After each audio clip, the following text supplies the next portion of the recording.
Hey, how y'all doing? My name is Pierre, and you might be wondering why I have this mask on.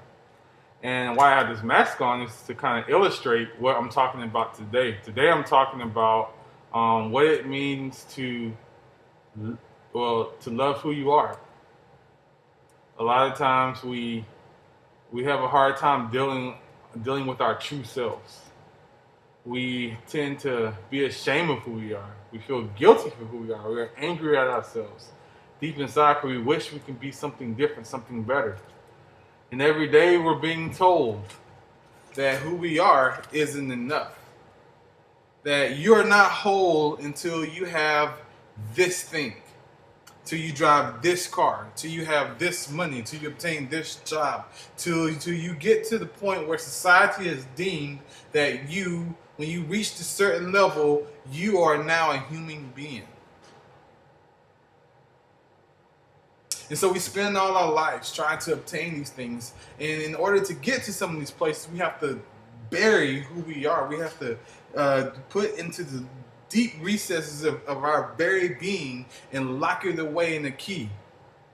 And then we put on these masks. We put on these masks to change who we are, to change our look, to change our faces, so we can't be who we are. And if we're just bombarded with these messages of be this, get this, have this, you're not this until you go to this place. Growing up, I can think about growing up, I was the fat kid in class. I was the kid that stuttered too. I had a really bad stuttering problem. And I wouldn't talk at all.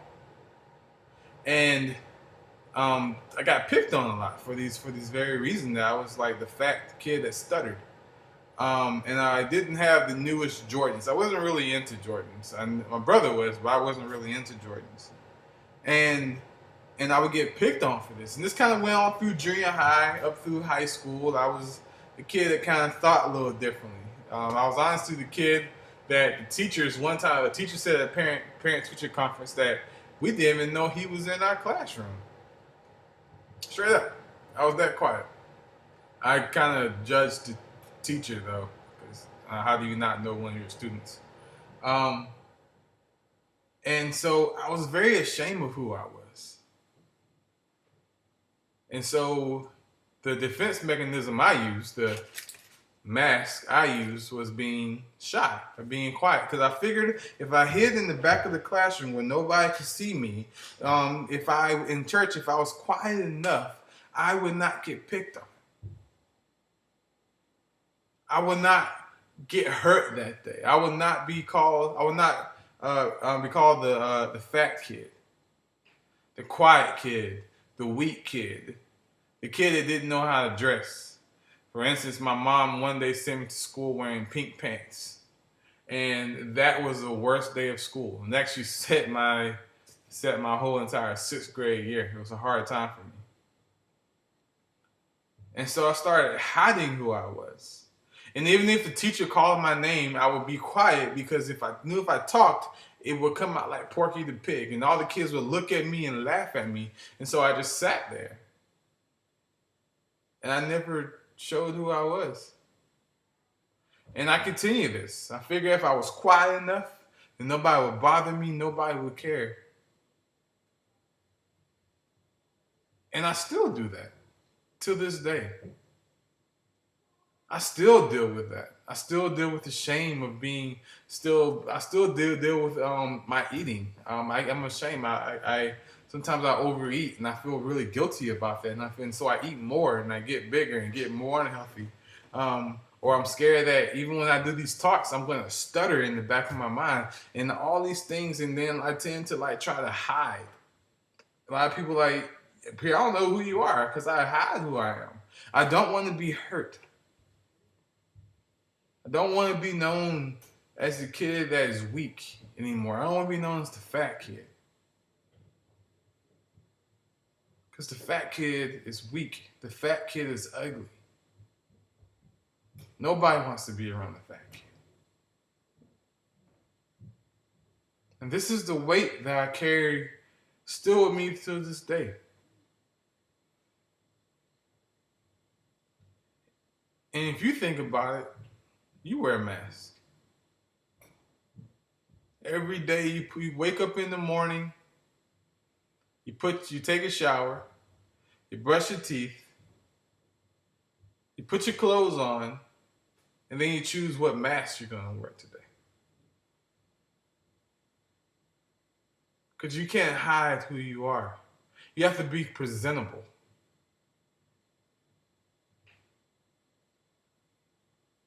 Because in your mind, you're not enough. What people tell you, they say you're not enough. What the TV tells you, you're not enough. What your job tells you, you're not enough. You always hear you're not enough until or unless you do this. And I ask myself, well, how can you love yourself if you live in a world that says you're not enough?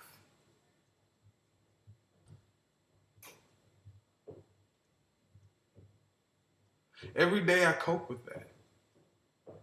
Every day I struggle with that. This voice in my head telling me I'm not enough, that I'm not beautiful, that I'm not worthy, I'm nothing. And I cover it up. I cover that scar up. I cover those things that hurt me, and I put a band-aid over it. I put that mask over it, and I hide who I am.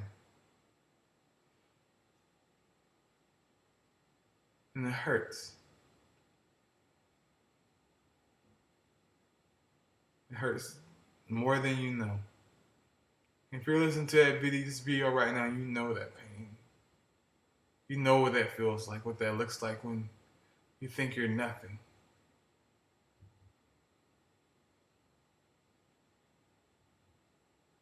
And there have been times where I've decided to take off this mask and say, I'm going to be who I am. I'm going to love myself. I'm going to love who I am, because if you can't love who you are, how can you love someone else? How can you truly love God if you can't love who you are?